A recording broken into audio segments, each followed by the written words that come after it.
Chapter 6. At the Palace. A carpenter was commanded to build a wooden box that would be a bedroom for me. It had 2 windows, a door, and 2 closets, like a beautiful English bedroom. The board that made the ceiling could be lifted up and down, and a large bed was put in. The Queen enjoyed being with me so much that she couldn't eat dinner without me. A little table was put for me next to the Queen's plate, with a little chair to sit on. Glumdalclitch sat near me to help me. I had a set of silver dishes and plates that were the same size as the dollhouse dishes you can see in a London toy shop. The Queen always put a bit of meat on one of my dishes and loved to watch me eat. The King liked to talk with me, asking me about the manners, religion, politics, and education of Europe. I gave him the best descriptions I could, and he listened very carefully. He often picked me up in his right hand and laughed at the things I told him. He would say that it was very funny that even in such a tiny creature as I, there could be titles and distinctions of honor, and that the people of my country built little nests and holes that they called houses and cities. When he talked in this way, my face grew hot and red, for I was angry to hear my great country being laughed at. But even I laughed at myself when the Queen held me in her hand and stood in front of a mirror, and I could see both of us together. There was nothing more ridiculous than the comparison of our sizes. The Queen often criticized me for being cowardly, and she used to ask me whether the people of my country were all cowards like I was. The reason was this. There were a lot of flies in the kingdom in summer, and these disgusting insects, each of them as big as an English pigeon, bothered me during my dinner with their constant humming and buzzing around my ears. They sometimes landed on my food or on my nose or forehead. They smelled terrible, and I could easily see the disgusting sticky liquid which enabled them to walk on walls and ceilings. I had a lot of trouble defending myself against those terrible animals, and couldn't stop myself from jumping up with fear when they tried to land on my head.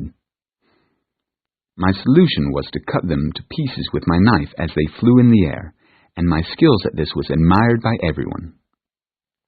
Besides the large box in which I was usually carried, the Queen ordered a smaller one to be made for me, about 12 feet square and 10 feet high, for traveling, because the other one was too large for Glumdalclitch's lap. This traveling box had a window in the middle of 3 of the walls, and each window had iron wire placed over it to prevent accidents in long journeys. On the 4th side, which had no window, there were 2 strong hooks, through which the person who carried me put a leather belt, which he put around his waist. I would have lived very happily in that country if my size had not exposed me to several ridiculous and frightening accidents.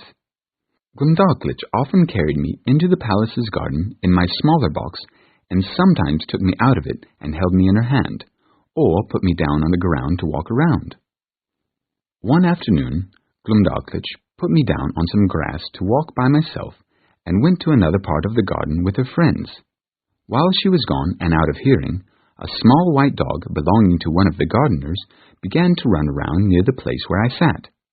The dog, following my smell, came right up to me, took me in his mouth, ran straight to his master, wagging his tail, and put me gently on the ground.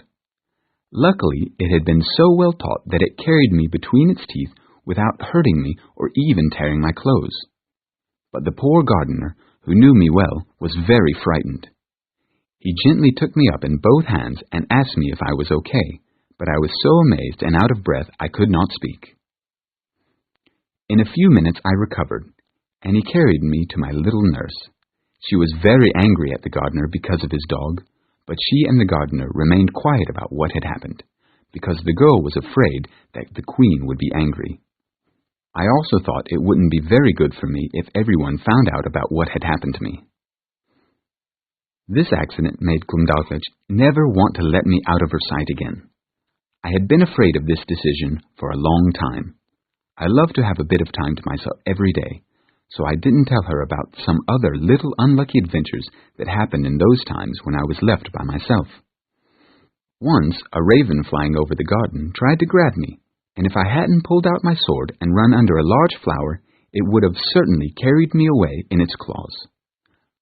Another time, walking to the top of a fresh molehill, I fell up to my neck in the hole, and had to lie later in order to explain why my clothes were dirty. And once I hurt my right leg against the shell of a snail, which I happened to fall over as I was walking alone and thinking about England, which I so painfully missed.